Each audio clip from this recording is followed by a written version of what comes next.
हाथ बच्ची और जादुई जल परी। ये कहानी वर्षा नाम की एक लड़की की है। वर्षा जब 5 साल की थी तभी वो अपने माता पिता के साथ एक मेले में घूमने गई हुई थी, लेकिन मेले में भीड़ ज्यादा होने की वजह से वर्षा का हाथ अपने माता पिता से छूट जाता है और वो एक दुकान के सामने खड़ी होकर जोर जोर से रोने लगती है।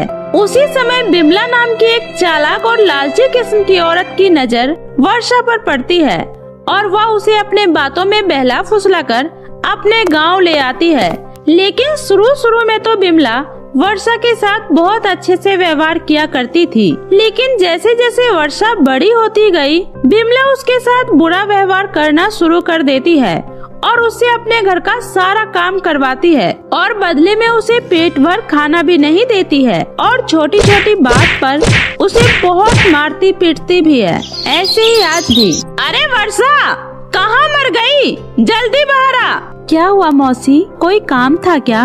अरे मैंने तुझसे कहा था ना मेरे सारे गंदे कपड़े धो दियो, लेकिन तू यहाँ मेरे कपड़े धोने की बजाय अपने कमरे में बैठकर आराम फरमा रही है। नहीं मौसी, वो खाना बनाते समय मेरा हाथ जल गया था, बस उसी पर दवाई लगाने के लिए कमरे में गई थी। अरे हाथ जला ही तो है, टूटा तो नहीं। तुझे तो बस काम न करने का बहाना चाहिए। रुक, तुझे तो मैं अभी बताती हूँ। इतना कहकर बिमला वर्षा को बहुत मारती है। मौसी छोड़ दीजिए मौसी, मुझे मत मारिए, मैं अभी जाकर आपके सारे कपड़े धो देती हूँ, प्लीज मौसी। अब आई ना तेरी अकल ठिकाने पर। जब तक 2-3 डंडे खा नहीं लेती तब तक तेरे काम में मन नहीं लगता। उसी समय बिमला का पति वीरेंद्र वहाँ पर आता है और कहता है, अरे बिमला, बस भी करो, ऐसे किसी लवारिस बच्ची को इस तरह मारना अच्छी बात नहीं है। और वैसे भी तुम पहले ही इसे उसके गांव से उठाकर लाने की गलती कर चुकी हो, लेकिन अब इसे इस तरह से इसे परेशान करके अपनी गलतियों का घड़ा और मत भरो, क्योंकि किसी दिन इसके माता पिता को इसके बारे में पता चल गया ना, तो पता नहीं तो वो तुम्हारे साथ क्या करेंगे। अरे तुम तो अपना मुंह बंद ही रखो, जब भी बोलते हो मनहूस ही बोलते हो। इसलिए जाओ और चुपचाप से खाना खा लो और तू जाकर जल्दी से सारे कपड़े धो, वरना आज पूरे दिन तुझे खाना नहीं मिलेगा, समझी? और इसी तरह बिमला वर्षा पर हमेशा अत्याचार किया करती थी। उसे ना तो पेट भर खाना देती थी, बल्कि उसे बात बात पर बहुत मारा भी करती थी। इसलिए वर्षा हमेशा अपने माता पिता को याद करके बहुत रोया करती थी। माँ, पिताजी, आप लोग कहाँ हैं? मुझे आप लोगों की बहुत याद आती है, प्लीज मुझे यहाँ से ले जाइए। मौसी मुझे बहुत मारती है और मुझसे घर का सारा काम भी करवाती है। तभी वहाँ पर बिमला आ जाती है और कहती है, अरे बंद कर अपना ये रोना धोना और काम पर ध्यान दे। जल्दी से ये सारे कपड़े धो और फिर बाजार जाकर सब्जियां ले आ। मौसी, हाथ में बहुत दर्द हो रहा है, इसलिए कपड़े धोने में बहुत दिक्कत हो रही है, तो मैं इतनी जल्दी कपड़े कैसे धो पाऊंगी? क्यों? खाना खाने के लिए तो बड़े जल्दी हाथ चलते हैं तेरे, और काम करने के लिए कह दो तो महारानी के हाथों में दर्द हो जाता है। इसलिए अब जल्दी से काम खत्म कर और बाजार जा, वरना फिर से मुझे अपना डंडा उठाना पड़ेगा। नहीं मौसी, मैं कर रही हूँ। इतना कहकर वर्षा हाथों में चोट होने के बावजूद भी सारे कपड़े धोती है और फिर सब्जियां लेने बाजार भी जाती है। लेकिन बाजार से वापस आते समय रास्ते में एक नदी पड़ती है और उसी नदी के सामने अचानक से वर्षा का सब्जियों का थैला फट जाता है और सारी सब्जियां नदी में गिरकर बह जाती है। ये देखकर वर्षा बहुत घबरा जाती है और कहती है, हे भगवान, ये क्या हो गया? अब मैं घर कैसे जाऊंगी? मौसी तो मुझे बहुत मारेगी, क्योंकि सारी सब्जियां तो नदी में गिर गई है। अब ऐसे में मैं घर वापस कैसे जा पाऊंगी? मुझे कुछ भी समझ में नहीं आ रहा। हे भगवान, अब आप ही कोई रास्ता दिखाइए। इतना कहकर वर्षा नदी के किनारे बैठकर जोर जोर से रोने लगती है। तभी उसे एक आवाज सुनाई देती है और जब उस आवाज को सुनकर वर्षा नदी में ध्यान से देखती है तो उसे नदी के अंदर एक जल परी दिखाई देती है, जो मछुआरों के लगाए जाल में फंसी होती है। प्लीज मेरी मदद करो, वरना वो मछुआरा मुझे अपने जाल में फंसाकर ले जाएगा और मुझे महंगे दाम में बाजार में बेच देगा। इसलिए प्लीज मुझे बचा लो, मैं अपने परिवार को छोड़कर नहीं जाना चाहती, मेरी मदद करो। अरे आप कौन हैं? आप चिंता मत करिए, मैं अभी आपकी मदद करती हूँ। इतना कहकर वर्षा मछुआरों के लगाए जाल को बीच में से काट देती है, जिससे वो जल परी आजाद हो जाती है और वो वर्षा से कहती है, तुम्हारा बहुत बहुत शुक्रिया वर्षा, तुम एक बहुत अच्छी लड़की हो। अरे आपको मेरा नाम कैसे पता? मैंने तो अभी तक आपको अपना नाम बताया ही नहीं। वर्षा, मैं एक जादुई जल परी हूँ और मैं तुम्हारे बारे में सब जानती हूँ। अच्छा, अगर आप एक जादुई जल परी हैं, तो आप इस तरह से मुझसे मदद क्यों मांग रही थी? क्योंकि वर्षा अपनी जादुई शक्तियों का अपने ऊपर इस्तेमाल नहीं कर सकती हूँ, क्योंकि मुझे ये शक्तियाँ दूसरों की मदद करने के लिए मिली है। इसलिए आज तुम्हारी वजह से मेरी जान बच पाई है, इसलिए मैं तुम्हारी मदद करना चाहती हूँ। तो बताओ, तुम्हें मुझसे क्या चाहिए? जल परी जी, मुझे तो बस अपने माता पिता के अलावा और कुछ नहीं चाहिए। पता नहीं वे लोग कैसे होंगे, मुझे बस अपने माता पिता से मिलवा दीजिए जल परी जी। तुम चिंता मत करो वर्षा, तुम अपने माता पिता से जरूर मिलोगी। इसलिए जैसा मैं कहती हूँ बस वैसा करो। तुम अपनी मौसी को किसी न किसी बहाने से फिर से उसी मेले में ले जाने के लिए कहो, क्योंकि तुम्हें तुम्हारे माता पिता उसी मेले में मिलेंगे और वे लोग भी तुम्हारा बहुत ही बेसब्री से इंतजार कर रहे होंगे। इतना कहकर जल परी अपनी जादुई शक्तियों से वर्षा की सब्जियां वापस ले आती है, जिसे लेकर वर्षा अपने घर चली जाती है और जल परी के कहे अनुसार वो बिमला से कहती है, मौसी, जिस मेले से आप मुझे उठाकर लाई थी, उसी मेले के अंदर एक खजाना गड़ा हुआ है। मुझे कल एक परी मिली थी और उसी ने मुझे ये सब बताया है, इसलिए मुझे तो लगता है हमें एक बार चलकर देखना चाहिए। क्या तू सच कह रही है? लेकिन ये बात तूने मुझे पहले क्यों नहीं बताई? मौसी, मैं आपको बताना चाहती थी, लेकिन काम की वजह से ध्यान ही नहीं रहा, इसलिए हमें देर नहीं करनी चाहिए, वरना अगर वो खजाना किसी और के हाथ लग गया तो हम लोग कुछ नहीं कर पाएंगे। हाँ हाँ, तू बिल्कुल सही कह रही है, हम अभी तेरे गाँव चलते हैं। सुनिए जी, जल्दी से तैयार हो जाइए, हमें अभी वर्षा के गांव चलना होगा। अरे अब तुम भी क्या इस बच्ची के बातों में आ रही हो? अरे तुम तो चुप ही रहो जी, एक बार चलकर देखने में क्या ही हर्ज है। और अगर कहीं ये बात सच हुई तो सोचो हम लोग कितना मालामाल हो जाएंगे। इतना कहकर बिमला अपने पति और वर्षा को लेकर उसके गांव चली जाती है और उस दिन भी वही मेला लगा हुआ था जिस मेले से वर्षा गायब हुई थी। मौसी, चलो ना अंदर चलकर देखते हैं। हाँ हाँ, जल्दी चलो, वरना वो खजाना किसी और के हाथ लग जाएगा। इतना कहकर वर्षा जैसे ही मेले के अंदर घुसती है, वैसे ही उसे सामने अपने माता पिता खड़े दिखाई देते हैं और जैसे ही उसके माता पिता उसे देखते हैं तो उनकी आंखों से आंसू छलक उठता है, क्योंकि वो भी कितने सालों से अपनी बेटी का इंतजार कर रहे होते हैं। इसलिए जैसे ही वर्षा उन्हें देखती है, वैसे ही वो भागकर उनके गले लग जाती है और ये सब देखकर बिमला के पैरों तले से जमीन ही खिसक जाती है। माँ, पिताजी, आप लोग कहाँ थे? आपको पता है मैंने आप लोगों को कितना याद किया और ये औरत मुझे अपने बातों में बहला फुसलाकर अपने घर ले गई और मुझ पे बहुत अत्याचार किया। माँ, मुझे माफ कर दे मेरी बच्ची, तेरी माँ तेरा ख्याल नहीं रख पाई, तुझे ढूंढने के लिए न जाने कहां कहां भटकती रही, लेकिन तेरा कहीं कोई अता पता नहीं चला मेरी बेटी। लेकिन कल रात सपनों में एक परी ने आकर मुझे तेरे बारे में बताया, तो बस इसलिए हम इस मेले में चले आए। उस परी का लाख लाख शुक्र है जिसने हमें हमारी बच्ची से मिलवा दिया। इसका मतलब ये सब तेरी एक चाल थी? तू मुझे यहाँ बेवकूफ बना कर लाई है? रुक जा, तुझे तो मैं छोड़ूंगी नहीं। बचोगी तो तुम नहीं। आज तुमने एक माँ बाप से उसके बच्चे को अलग करने का पाप किया है, इसके लिए तुम्हें सजा जरूर मिलेगी। इंस्पेक्टर साहब, पकड़ लीजिए इस औरत को, इसने ही मेरी बच्चे के ऊपर बहुत अत्याचार किया है, इसे इसके किए की सजा मिलनी चाहिए। और इस तरह बिमला को पुलिस पकड़ कर ले जाती है और उसे जेल में बंद कर देती है और उस जादुई जलपरी की मदद से वर्षा को अपने माता पिता वापस मिल जाते हैं और वहीं बिमला को उसके किए की सजा मिल जाती है। दर्जी बहू का जादुई 3 लहंगा। बिहार के एक छोटे से गांव में पायल नाम की एक गरीब लड़की रहती थी।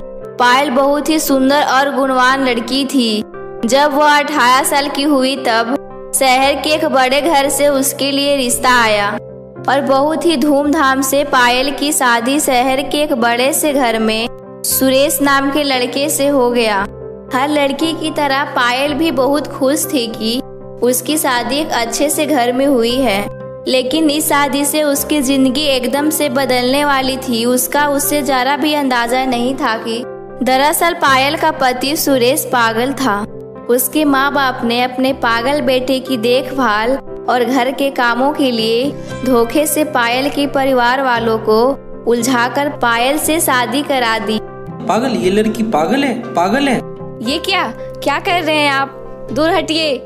माँ जी ये सब क्या है? ये ऐसे क्यों बिहेव कर रहे हैं?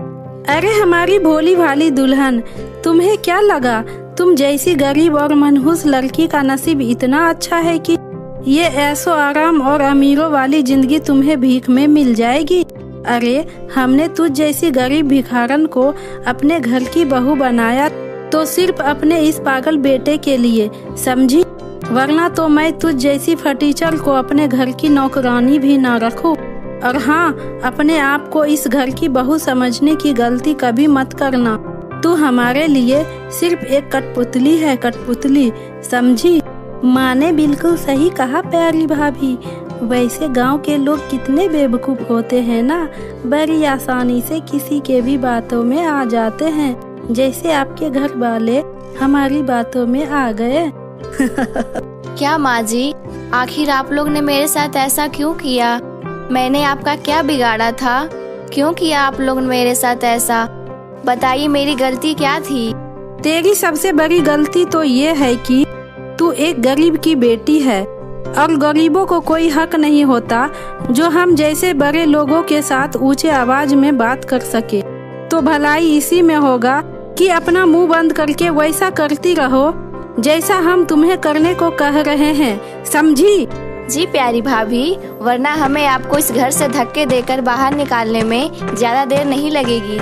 इतना बोलकर पायल की ननद सुनीता और उसकी सास वहाँ से चली जाती है। अरे तू रो क्यों रही है? मम्मी ने मारा? मम्मी बहुत गंदी है। चुप हो जाइए और कृपया करके यहाँ से चले जाइए प्लीज। इतना बोलकर पायल फुट फुट कर रोने लगती है। पायल को रोता देख उसका पति भी वहाँ से चला जाता है। मुझे हिम्मत रखनी होगी।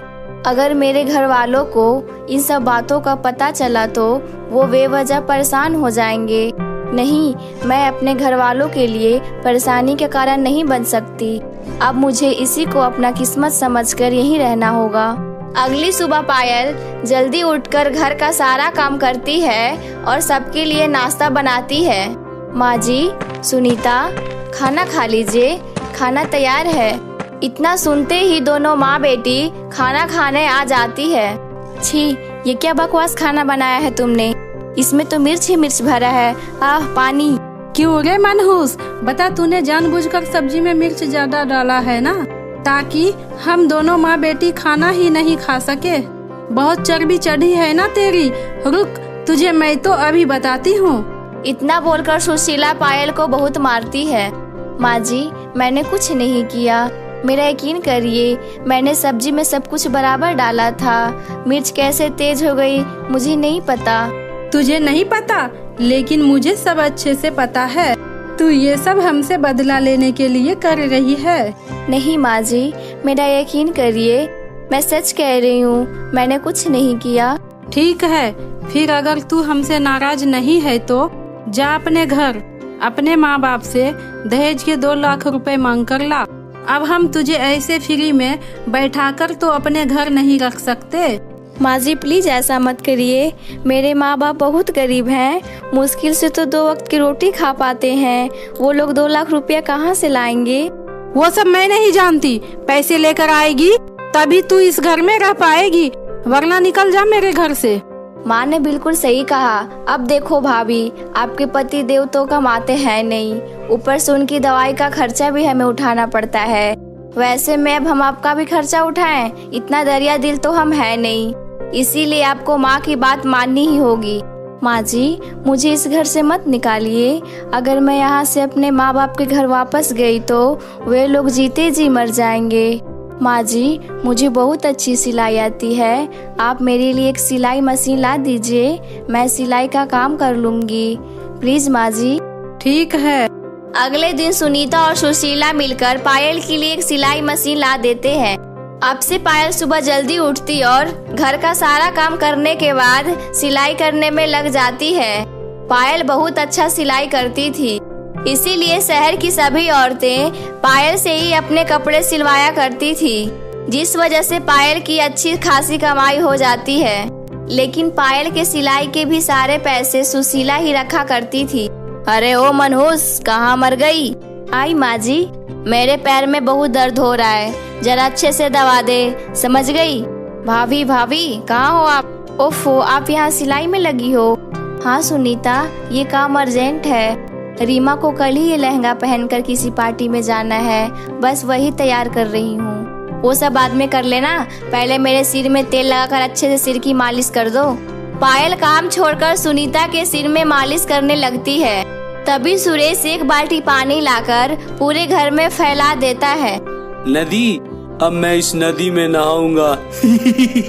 अरे ओ मनहूस बहू, ये देख तेरे पति ने क्या किया। अब जल्दी से इसे दवाई खिलाकर सुला दे और घर की सफाई कर। ठीक है माँ जी। पायल इसी तरह पूरे दिन सबकी खातिरदारी में लगी रहती और रात को सबके सो जाने के बाद सिलाई का काम करती। इस तरह दिन रात काम करने से पायल की तबीयत खराब हो जाती है और एक दिन उसे बहुत तेज बुखार आ जाता है। अरे ओ महारानी, आज उठना नहीं है क्या?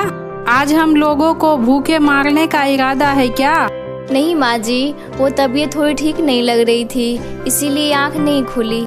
सब जानती हूँ तेरे ये बहाने, तुम्हें तो बस काम से जी चुराने का बहाना चाहिए। चल अब जल्दी उठ और घर के कामों में लग जा। पायल का पूरा शरीर बुखार से तप रहा था, लेकिन फिर भी वह उठकर किसी तरह से घर का सारा काम करती है और फिर सबके लिए खाना बनाती है। ओ भाभी, कल से बाथरूम में सबके कपड़े ऐसे ही रखे हैं, धोया क्यों नहीं आपने? लगता है आप मम्मी की मार को भूल गए हो, तभी आजकल आपसे कोई काम नहीं हो रहा है। सुनीता, मेरी तबीयत ठीक नहीं है, मुझे चक्कर आ रहा है, प्लीज ये कपड़े आज तुम धो लो प्लीज। क्या कहा? आप मुझसे अब ये नौकरों वाला काम करवाओगी? मैं आपसे जरा प्यार से बात क्या करने लग गई, आप तो मेरे सर पे चढ़ गई हो। मम्मी मम्मी कहाँ हो? जल्दी इधर आओ। अरे क्या हो गया सुबह सुबह? मम्मी देखो ना भाभी को, अब वो चाहती है कि मैं उनकी तरह इस घर का सारा काम करूं और ये महारानी आराम करे। मेरे कहने का मतलब ये नहीं था सुनीता, आप सब लोग गलत समझ रहे हैं। तेरे सारे मतलब को मैं अच्छे से समझती हूँ। तेरी हिम्मत कैसे हो गई मेरी बेटी को काम बताने की? ज्यादा चर्बी चढ़ गई है। इतना बोलकर सुशीला उसे एक थप्पड़ जड़ देती है। माँ जी, मुझे माफ कर दीजिए, मैं खुद ही सारे काम कर लूंगी, आपको शिकायत का कोई मौका नहीं दूंगी। इतना बोलकर पायल वहाँ से चली जाती है और बुखार में ही रोते रोते कपड़े धोने लगती है। तभी कपड़े धोते धोते पायल को चक्कर आ जाता है और वो वहीं बेहोश हो जाती है। तभी सुशीला वहाँ आती है। हे भगवान, इस डरामेबाज लड़की को तो बस सोने के लिए बहाना चाहिए, अब यहाँ बाथरूम में ही सो गई। अरे ओ मनहूस बहू, ये तेरा बेडरूम नहीं बाथरूम है, चल अब उठ खड़ी हो। लेकिन पायल की तरह से कोई जवाब नहीं आता है। सुशीला पायल को ना उठता देख उसके ऊपर पानी डाल देती है, लेकिन पायल तब भी नहीं उठती है। अब सुशीला थोड़ा डर जाती है। बेटी ये देख, ये मनहूस उठ क्यों नहीं रही है? सुनीता भी पायल को उठाने की कोशिश करती है। भाभी भाभी, लेकिन पायल के शरीर में कोई हलचल नहीं होता है। माँ माँ, लगता है भाभी मर गई, अब क्या होगा माँ? अब तो हमें जेल जाना पड़ेगा। नहीं नहीं, ऐसा नहीं हो सकता, इससे पहले किसी को इस बारे में पता ना चले, मुझे इसका ठिकाना लगाना होगा। जा बेटी, स्टोर रूम से एक बोरी लेकर आ जा। सुशीला और सुनीता एक बोरी में पायल को भरकर जंगल में फेंक आती है। काफी देर बाद जब पायल को होश आता है तब वह खुद के एक छोटे से जगह में कैद महसूस करती है। कोई है, मेरी मदद करो। सुनीता, माँ जी, अरे कोई तो मुझे यहाँ से बाहर निकालो, ये मैं कहाँ आ गई हूँ। पायल काफी देर से मदद के लिए पुकार रही थी, तभी उधर से 3 परी जा रही थी। जब उसने एक बोरी को हलचल करते हुए देखा तो वो तीनों परी रुक गई। बहनों, वो देखो, उस बोरे में हलचल हो रहा है। लगता है कोई उसके अंदर से मदद के लिए पुकार रहा है। चलो चलकर देखते हैं। उसके बाद तीनों परियां नीचे आती है और बोरी को खोलकर पायल को बाहर निकालती है। हे भगवान, इसमें तो एक लड़की है और ये काफी ज्यादा कमजोर और बीमार लग रही है। तीनों परियां अपने जादू से पायल को होश में लेकर आती है। कौन हो तुम? तुम इस बोरी के अंदर क्या कर रही थी? कौन है जो तुम्हें यहाँ अकेला जंगल में मरने के लिए छोड़ गया? इसके बाद पायल परियों को सारी बात बताती है। अच्छा बेटी, तुम्हारी वो सास और ननद दोनों बहुत ही दुष्ट हैं। उसने तुम्हारे साथ बहुत ही ज्यादा बुरा किया है, लेकिन अब तुम चिंता मत करो, अब हम तीनों परियां तुम्हारी मदद करेंगे। उसके बाद वो तीनों परियां जादू से 3 जादुई गोटेदार लहंगा प्रकट करती है। ये लो पायल, इस पहले लहंगे को तुम पहन लो। ये लहंगा तुम्हारी सारी इच्छा को पूरा करेगा और तुम्हें हर प्रकार के दुख से बचाएगा। हाँ पायल, और ये दूसरा लहंगा तुम अपनी सास को देना। पायल, ये तीसरा लहंगा तुम्हारी प्यारी ननद के लिए है। उसके बाद बस तुम देखते रहना क्या होता है। उसके बाद पायल पहले जादुई लहंगे को पहन लेती है। उस लहंगे को पहनकर पायल काफी ज्यादा स्वस्थ और सुंदर हो जाती है।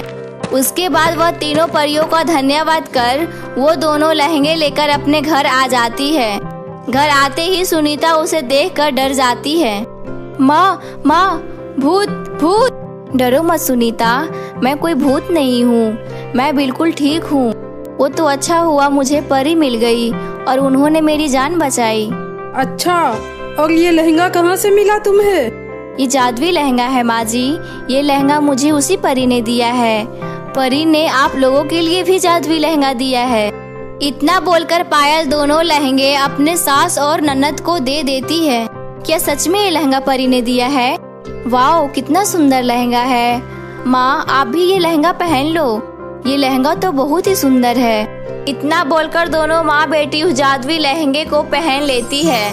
लहंगा को पहनती ही सुनीता और सुशीला दोनों गायब हो जाती है और वो दोनों परी लोग पहुँच जाती है। तुम दोनों दुष्ट माँ बेटी ने मिलकर एक मासूम लड़की पर बहुत अत्याचार किया है, इसीलिए अब तुम दोनों माँ बेटी यहाँ परी लोग के जेल में रहकर हम सबकी सेवा करोगी। नहीं नहीं परी जी, कृपया हमें माफ कर दीजिए, हमें जाने दीजिए। हम अब कभी अपनी बहू को नहीं सताएंगे और उसे प्यार से रखेंगे। जी परी जी, मैं भी अब भाभी को कभी परेशान नहीं करूँगी, मुझे भी माफ कर दीजिए। ठीक है, चलो मैं तुम्हें 1 महीने के लिए ही परी लोग में परियों का सेवा करने का मौका देती हूँ। अगर मुझे तुम्हारे व्यवहार में बदलाव नजर आएगा तो मैं तुम दोनों माँ बेटी को पृथ्वी लोक पर भेज दूंगी। इधर पायल अपने जादुई लहंगे से बोलकर अपने पति को ठीक कर देती है। हे जादुई लहंगा, मेरे पति को बिल्कुल ठीक कर दो।